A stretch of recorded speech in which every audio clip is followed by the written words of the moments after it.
Ordinary differential equation में topic आज हम ले रहे हैं singular solution of ordinary differential equation of first order and higher degree.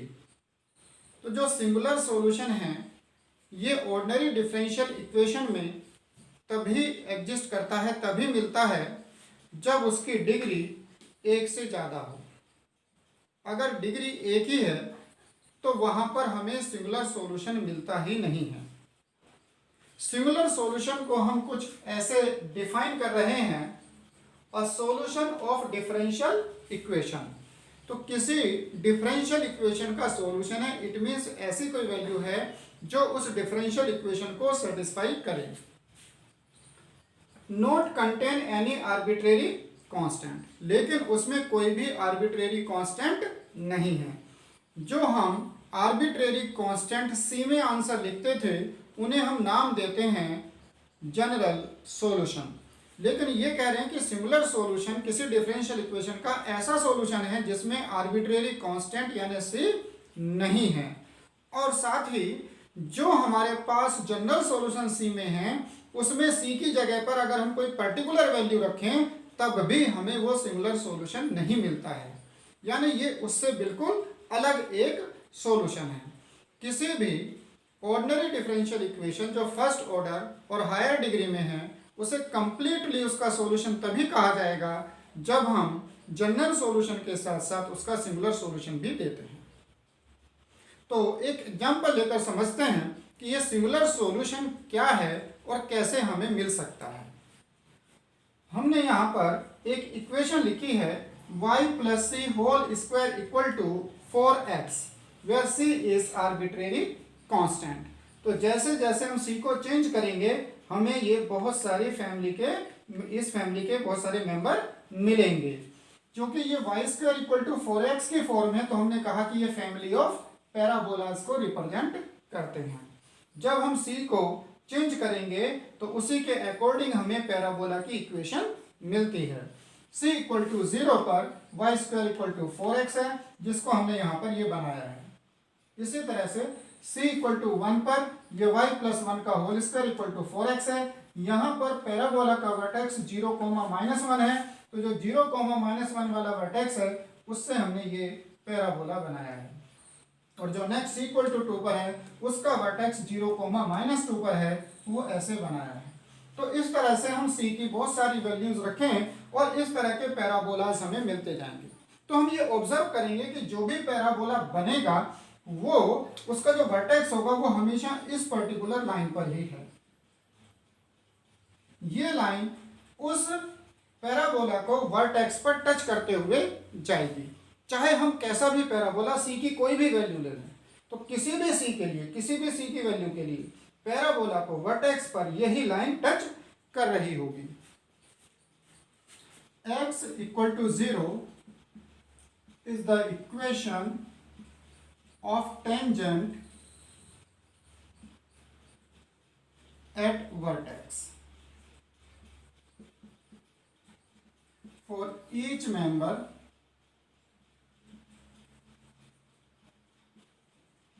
of the family। Family के हर एक मेंबर के वर्टेक्स पर जो टेंजेंट है वो x इक्वल टू 0 है। और अगर हम अब देखें कि ये कुछ डेफिनेशन अलग किसी दूसरे के लिए सेटिस्फाई होती है कि अगर हम इस तरह से बहुत सारे कर्व की कोई टेंजेंट लेते हैं तो वो टेंजेंट जो रिप्रेजेंट करता है उसे एनवलप नाम दिया जाता है। तो ये जो x इक्वल टू 0 है ये इस फैमिली ऑफ पैराबोलास के लिए एनवलप है। x equal to 0 is envelope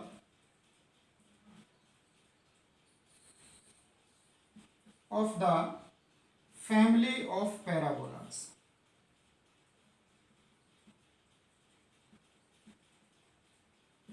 तो पैराबोलास की जो ये फैमिली है उस फैमिली का ये एक एनवलप है।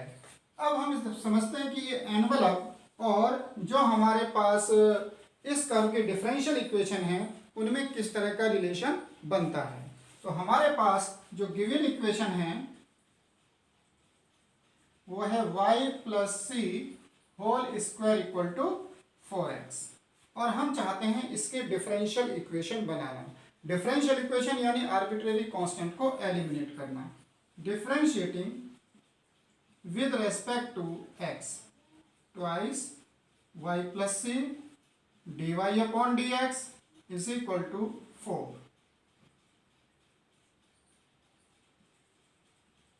This implies y plus C और dy अपॉन dx को हम p लिख देते हैं, तो ये y plus c equal to 2 upon p आता है।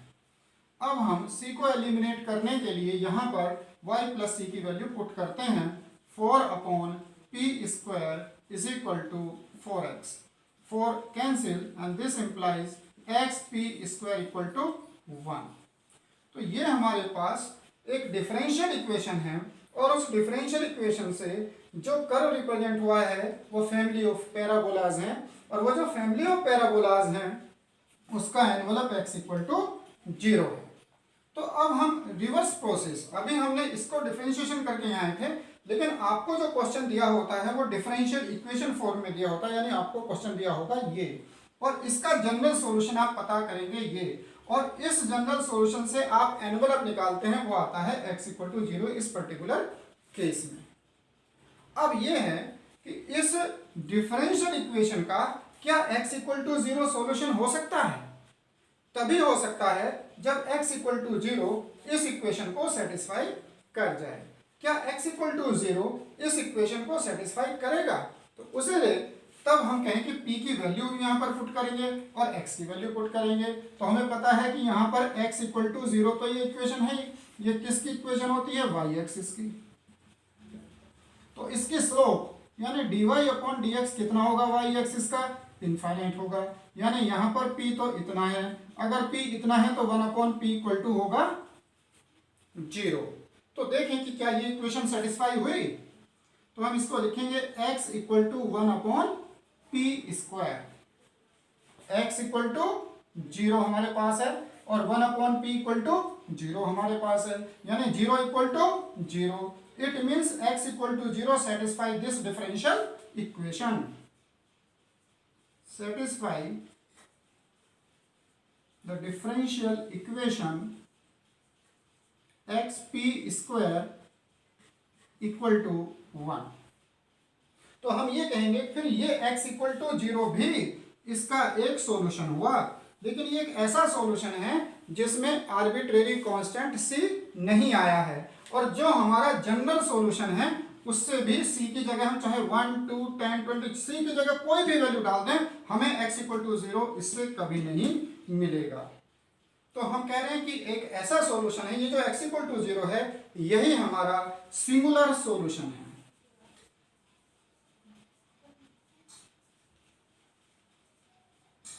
तो यही सिंगुलर सॉल्यूशन है, सॉल्यूशन ऑफ डिफरेंशियल इक्वेशन। ये डिफरेंशियल इक्वेशन का सॉल्यूशन है। क्यों कहा हमने सॉल्यूशन? क्योंकि डिफरेंशियल इक्वेशन को ये सेटिस्फाई कर गया, तो इस डिफरेंशियल इक्वेशन का ये सॉल्यूशन है, उसे सेटिस्फाई कर रहा है। Does not contain any arbitrary constant, ये किसी भी आर्बिट्रेरी कांस्टेंट को कंटेन नहीं कर रहा है, इसमें कोई भी सी नहीं आया है।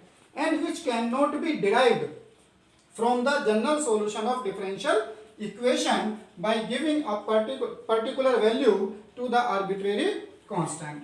जो हमारे पास जनरल सॉल्यूशन है उसके आर्बिट्रेरी कांस्टेंट को अगर हम कोई पर्टिकुलर वैल्यू भी पुट करें तब भी हमें कभी भी x इक्वल टू 0 नहीं मिलेगा। तो ऐसे सॉल्यूशन को हम कह रहे हैं सिंगुलर सॉल्यूशन। तो डिफरेंशियल इक्वेशन का सॉल्यूशन है, मतलब डिफरेंशियल इक्वेशन को सेटिस्फाई करेगा। सॉल्यूशन तो तभी है, लेकिन साथ में कंडीशन क्या है कि इसमें कोई आर्बिट्रेरी कांस्टेंट नहीं है और ये जनरल सॉल्यूशन से कभी डिराइव नहीं होगा। तो हम पर्टिकुलरली जब क्वेश्चंस करेंगे तो कैसे इस मेथड को यूज करें कि सिंगुलर सॉल्यूशन हमें मिले। तो हमारे पास क्वेश्चन दिया होगा इस फॉर्म में, जो कि डिफरेंशियल इक्वेशन है। डिफरेंशियल इक्वेशन से आप पता करेंगे फैमिली ऑफ कर्व्स। जो फैमिली ऑफ कर्व्स है वो आर्बिट्रेरी कांस्टेंट c में होगा, और फिर आप उसके लिए पता करेंगे एनवलप। अब वो जो इस कर्व के एनवलप हैं, अगर इसको सेटिस्फाई करके हमारे दी हुई इक्वेशन को, तब तो वो सिंगुलर सॉल्यूशन है। और सेटिस्फाई नहीं करते हैं तो वो सिंगुलर सॉल्यूशन नहीं है। तो जनरली हमारा मेथड बन गया है कुछ इस तरह से।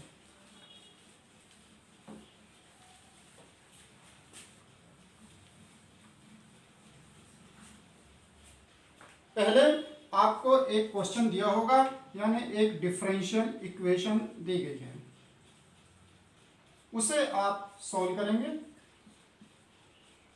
उसके सॉल्यूशन से जो आपको मिलेगा उसे कहा जाएगा जनरल सॉल्यूशन, और क्या रिप्रेजेंट करता है? ये फैमिली ऑफ कर्व्स। ये सी में होगा, कोई ना कोई आर्बिट्रेरी कांस्टेंट इसमें है, जिसे आप सी कह सकते हैं, कोई नाम दे सकते हैं, और फिर इसको सॉल्व करके आप इसमें यूज करेंगे और एनवलप पता करेंगे, एनवलप ऑफ जनरल सॉल्यूशन, जो जनरल सॉल्यूशन आया था उसका। क्या इसका मेथड है पता करने का एनवलप को? तो इसमें होता है एलिमिनेशन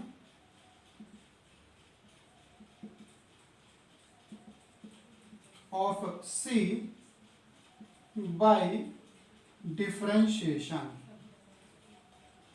इस मेथड से हम इसे करते हैं। अब जो एनवलप की इक्वेशन आई है, if equation of envelope satisfy given differential equation, then it is singular solution। तो ये हमें यहां पर करना होगा। हमें क्वेश्चन इस टाइप से करने हैं। डिफरेंशियल इक्वेशन दी गई होगी जिसका हम जनरल सॉल्यूशन पता करेंगे, फिर उससे हम एनवलप पता करेंगे, और अगर वो एनवलप की इक्वेशन हमारी दी हुई डिफरेंशियल इक्वेशन को सेटिस्फाई कर रही है तो वो इसका सिंगुलर सॉल्यूशन है। तो इस तरह से हम इसके क्वेश्चन करते हैं। तो एक एग्जांपल से समझेंगे कि क्वेश्चन हमने कैसे किए।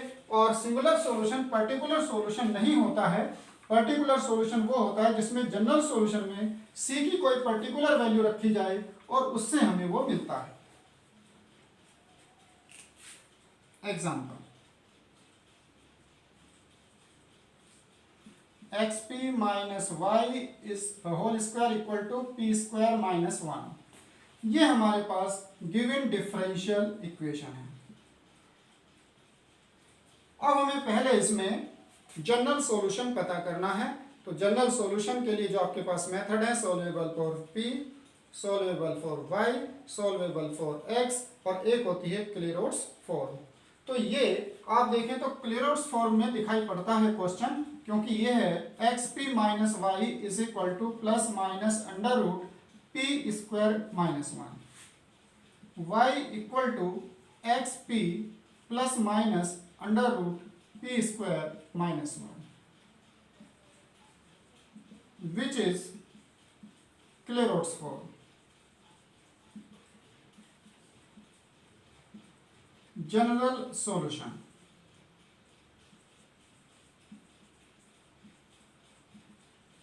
y equal to C x plus minus under root C square minus 1। तो पहले जो दी हुई डिफरेंशियल इक्वेशन थी उससे आपने जनरल सॉल्यूशन बनाया। अब सोचें कि इसका एनवलप हमें चाहिए। अब एनवलप के लिए एक तो डिफरेंशिएशन मेथड है और कई बार एक डिस्क्रिमिनेंट रूल आप लगाते हैं तब जबकि सी में क्वाड्रेटिक फॉर्म होती है। तो यहाँ पर ये सी में क्वाड्रेटिक फॉर्म ही बन रही है, इसलिए हम यहाँ पर डिस्क्रिमिनेंट रूल से इसके एनवलप को पता कर रहे हैं। y minus c x equal to plus minus under root C square minus 1, squaring both sides y square plus c square x square minus 2cxy equal to c square minus 1। पहले वो term जिनमें सी square है, और सी square यहाँ पर दो जगह पर आया है, C square bracket x square minus 1, उसके बाद सी की टर्म है माइनस 2xyc, और फिर वो टर्म जिनमें c नहीं आया है y square plus 1 equal to 0। तो ये हमने इन टर्म्स को लिखा है 1 2 3 4 5। अब इसमें हम b square equal to 4ac apply कर रहे हैं एनवेलप की इक्वेशन के लिए। B square 4x² y² equal to 4, a की वैल्यू x² माइनस 1 और c y² plus 1। 4x² y² equal to x² y² plus x² minus y² minus 1। x² minus y² equal to 1। तो हमें ये equation मिल रही है जो एनवेलप मिला हमें जनरल सॉल्यूशन का। अब देखिए कि ये इस इक्वेशन को सेटिस्फाई करता है, तो हमें इससे p लेना होगा। Differentiating with respect to x, 2x minus 2y dy upon dx is equal to 0। y और dy अपॉन dx को हम p लिख रहे हैं, yp is equal to x।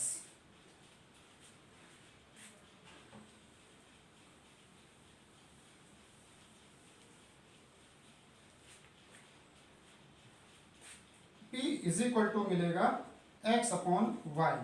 कब? जबकि हमारे पास x² minus y² equal to 1 है, वहां से p इतना आता है।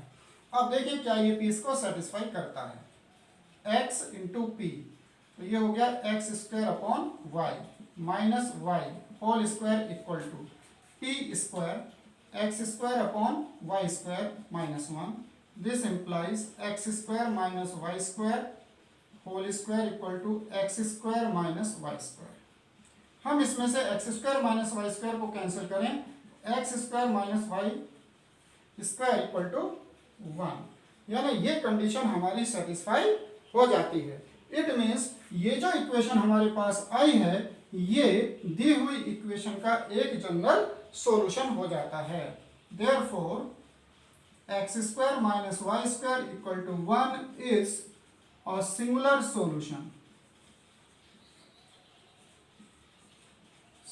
solution of differential equation xp minus y whole square equal to p square minus 1। तो ये हमारा प्रोसीजर बनता है सिंगुलर सॉल्यूशन के लिए।